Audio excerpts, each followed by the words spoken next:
3 items were $41. What the fuck are we doing in this country? What?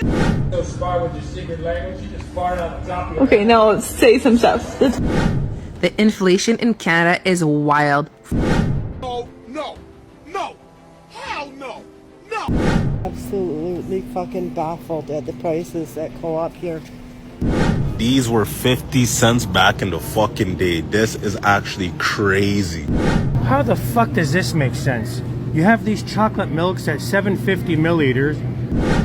The grocery prices in Canada are ridiculous. I know they're ridiculous everywhere, but Northern Canada, just let me show you.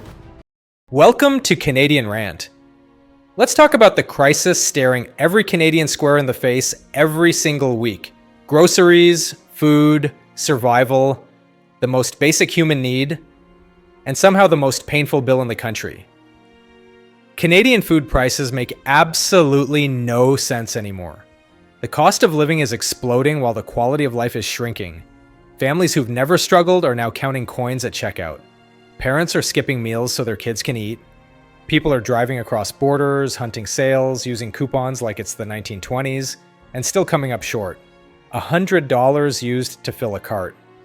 Now, you're lucky if it covers eggs, milk, bread, maybe a pack of chicken, if it's on sale. Meanwhile, corporations boast record profits. Grocers shrug their shoulders, politicians pretend they're shocked, and the average Canadian is quietly drowning, one grocery bill at a time. Today, we're breaking down why food has become a luxury in our own country, who's cashing in on the crisis, and what ordinary people are doing just to eat. Let's rant. Canada deserves better. Oh, no, no, hell no, no, no. I refuse. How the fuck does this make sense? You have these chocolate milks at 750 milliliters for $1.25, low in fat, expiry January 18th. And then next door here, you have these guys, same product, low in fat, January 18th expiry, 1 liters for $2.80. But if you buy 2 of these guys, 750 times 2 is 1.5 liters. 125 times 2, 250. So you're getting 1.5 liters for $2.50 if you buy 2 of those small guys. But 1 liter, so you get less, and you pay more for $2.80. Ma, who the fuck is buying this product? Like this specific 1 liter product? Who's buying it? So I'm Canadian. I just got out of the grocery store, the discount grocery store, okay? No frills. And I bought 3 items. Let's take a look at how much this cost me.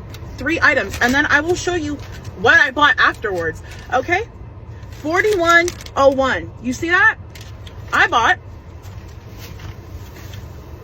4 chicken breasts. 4 chicken breasts was $25. You see that? $25 for 4 chicken breasts, okay? Then I bought myself some Greek yogurt, okay? This is the second thing I bought. It is 750 grams of Greek yogurt. And the third thing I bought, some frozen broccoli, okay? How much is this?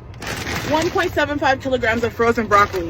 Those 3 items were $41. What the fuck are we doing in this country? What is going on? I'm shopping here in Canada and I'm looking at the prices.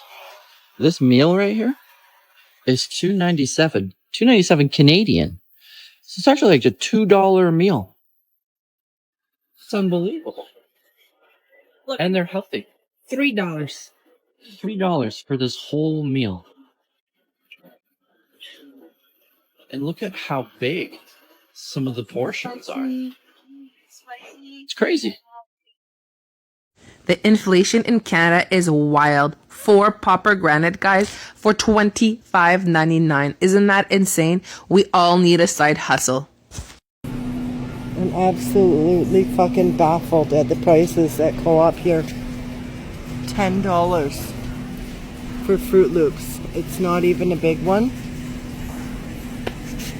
The big ones are $13.29 for fucking cereal. $14. Like, you've got to be kidding me. This is what $50 will get you at a local grocery store in Germany. And this is what $50 will get you in Canada. Walmart, by the way. 32 items versus 8. Look at all this. Look at all these items in Germany. These big companies here are screwing us. Can someone help me understand how it's $35 just to make tacos now? Like, I used to make tacos because it was like a meal you can make super cheap. I just went in the grocery store to only buy things I needed to make tacos, and it's $35. What the fuck is going on?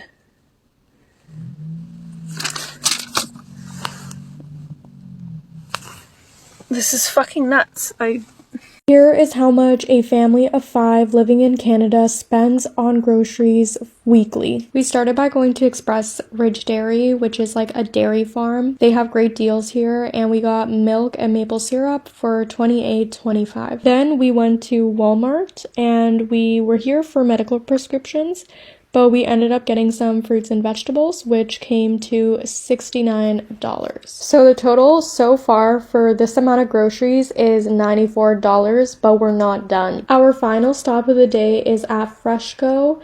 Here we mainly shop, and my mom uses the Freshco app to see sales and use a point. We did use our $30 points that we had, and our total ended up being around $300. So our total amount for weekly grocery shopping came to $394. This includes a $30 discount from my mom's points and rewards. I live in northern Canada, and this is what $400 will get you at the grocery store. If I get one comment about you buying brand name, I don't have a choice.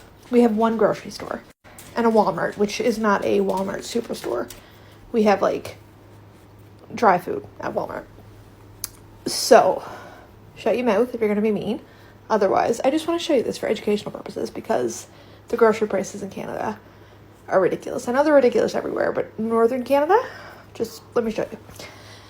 Okay, so for meats, I got some chicken breast, some sliced deli meat, some bacon, and some ground beef. Then we got strawberries, raspberries, cucumbers, carrots, sweet potatoes, apples, bananas, eggs, egg whites. I did get a frozen pizza because my little girl loves that. Bag of french fries. I got milk, Laughing Cow wedge cheese, apples, cherries, onions, potatoes, cheese strings, cheese slices. I did get 1 box of Kraft Dinner, a couple energy drinks, some pancake mix, formula. If I get one comment about breastfeeding is free, it's not free for your mental health. Okay? Shut your mouth. Then I got salad. My child likes mini muffins, sue me, some wraps, juice boxes, crackers, mayo, some condiment things. And that's it. Looks like a lot. It's not. $400. I'm not complaining because I can't afford it. I'm just saying. It makes me think about people. How does everybody afford this? How are people doing it?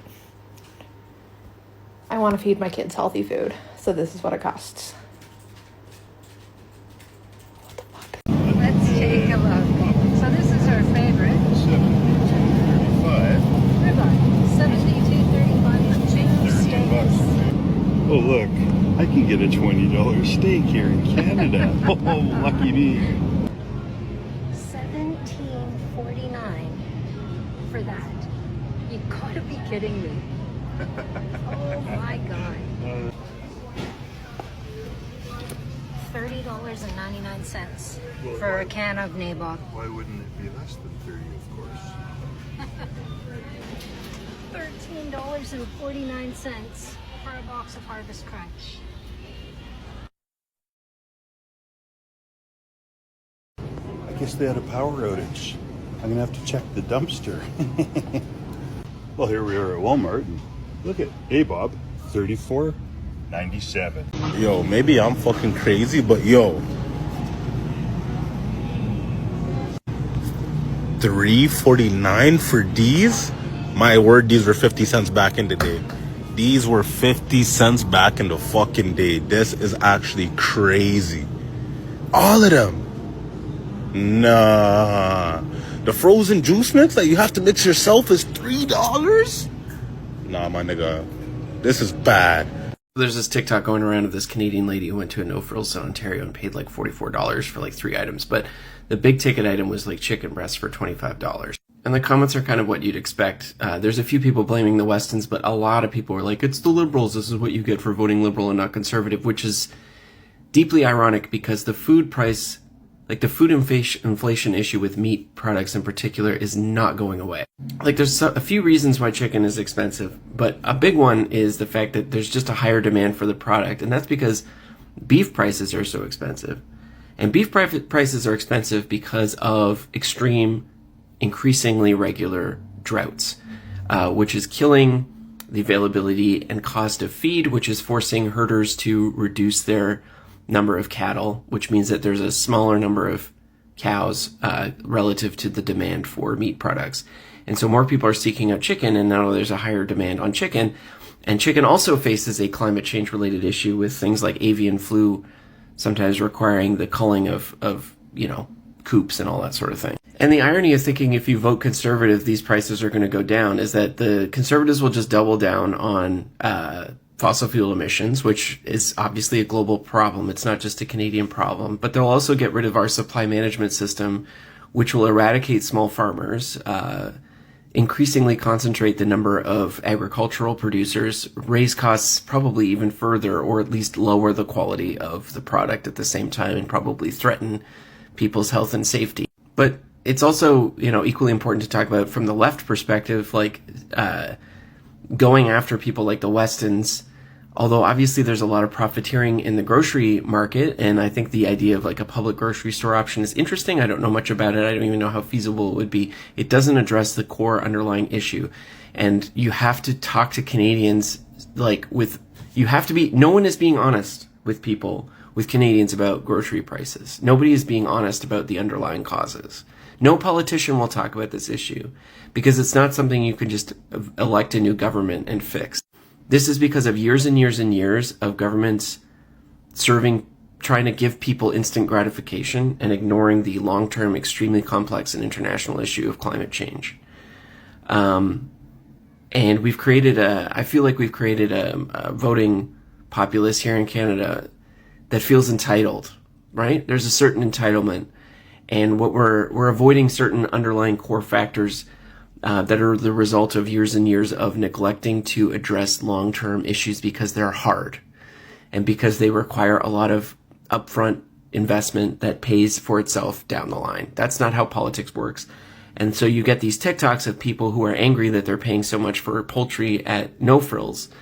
And they think that if they vote for a different government, they're going to somehow fix the problem. But it's not going away. It's not going away. And no one is being honest with you about the reasons. And this is the tip of the iceberg. Like, coffee is expensive for the exact same reasons. Like, it's not always the sole explaining factor with regard to why food inflation is so high. But it's a big one, and nobody's talking about it because it's politically inconvenient. That's the state of Canada right now. When something as basic as food becomes a financial strategy exercise, shopping isn't a chore anymore, it's a stress attack. Every aisle is a negotiation. Do we buy fresh or frozen? This week? This is what families are quietly asking themselves in one of the richest, most abundant countries on earth. And while regular Canadians struggle, the numbers tell a different story. Record profits, rising stock prices, executive bonuses. It's not that the economy is broken, it's that the system is working exactly as designed, just not for us. We're not imagining it. We're not being dramatic. We're being squeezed, deliberately and systematically. And here's what makes it worse. Grocers blame suppliers. Suppliers blame manufacturers. Manufacturers blame global volatility. Politicians blame everyone but themselves. And at the end of the line is us, Canadians, staring at a shrinking grocery bag. Here's the truth. Canadians are waking up. People are switching stores, price matching, bulk buying, carpooling across borders, supporting local farmers, cutting waste, and calling out corporate greed. We're talking about it online. We're exposing it in videos like this, and we're refusing to stay silent. Because if we don't speak up now, we'll look back one day and realize we let the basic right to feed ourselves become a privilege. So stay loud, stay aware, push back, share your stories, support each other, and keep watching Canadian Rant, because this fight isn't over, and neither are we. Thanks for sticking around and to subscribe and hit that bell so you don't miss the next rant. This is just the beginning, and trust me, the next topic might make you even angrier. See you in the next one. Stay strong, Canada.